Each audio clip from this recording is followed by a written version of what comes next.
બોટાદના સાળંગપુર ટ્રસ્ટના ટ્રેડમાર્ક નિર્ણયનો બ્રહ્મ સમાજે વિરોધ કર્યો છે। સનાતન સંસ્થાઓએ કોપીરાઇટ મુદ્દે વિરોધ જાહેર કર્યો છે। કષ્ટભંજન દેવ, કિંગ ઓફ સારંગપુર અને હનુમાનજી દાદાના પ્રતીકો અંગે નિર્ણય લેવાયો છે। ટ્રેડમાર્ક અને કોપીરાઇટના સમાચાર મામલે વિરોધ થઈ રહ્યો છે।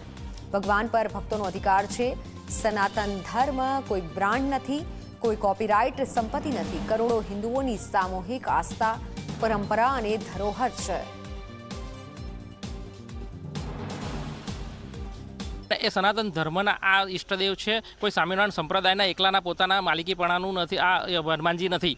તો જો કોઈ પણ ટ્રેડમાર્ક લઈ લે અને પછી કોઈ પણ જગ્યાએ આવો ઉપયોગ કરે કોઈ પણ હિન્દુ વ્યક્તિ, તો એના પર કાયદેસરની પગલાં સ્વામિનારાયણ સંસ્થા લઈ શકે જો આ ટ્રેડમાર્ક લઈ લે તો।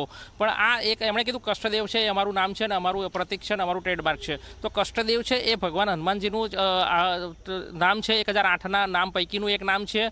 સારંગપુર ધામ છે એ ગામનું નામ છે, કોઈ વ્યક્તિ કે સંસ્થાના ટ્રસ્ટનું નામ નથી। સારંગપુર ગામનું નામ છે। ગામનું નામ હોય ત્યાં એ સ્વતંત્ર માલિકી કોઈની બનતી નથી, એ સૌની માલિકીનું બને છે। તો એના ઉપર ટ્રેડમાર્ક આપી શકાય પણ નહીં। અને સુપ્રીમ કોર્ટના આવા ચુકાદા છે। સનાતન ધર્મના આ દેવદેવતાઓને પોતાના માલિકીના બતાવી અને પોતાને મન ચાહે એમ ઉપયોગ કરી અને એ રીતે એને સનાતન ધર્મની આસ્થાને એમણે ઠેસ પહોંચાડી છે।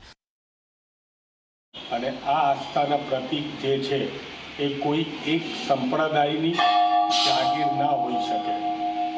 આજે જે પ્રમાણે સમાચાર મળ્યા છે કે સ્વામિનારાયણ સંપ્રદાય દ્વારા સારંગપુર હનુમાનજીને, કષ્ટભંજન દેવજીને, કિંગ ઓફ સારંગપુરને ટ્રેડમાર્ક અને કોપીરાઇટ કરવામાં આવ્યા છે। આ બિલકુલ કાયદાની દ્રષ્ટિએ, બંધારણની દ્રષ્ટિએ, બંધારણના આર્ટિકલ 21 અને 25ની અંદર ભારતના દરેક નાગરિકને પોતાની ધર્મ અને આસ્થા માનવાનો અધિકાર છે। આ રીતે કોઈ ભગવાનના નામને કોપીરાઇટ ના કરી શકાય। કષ્ટભંજન, સંકટ મોચન આવા અનેક નામ હનુમાનજી સાથે સંકળાયેલા છે।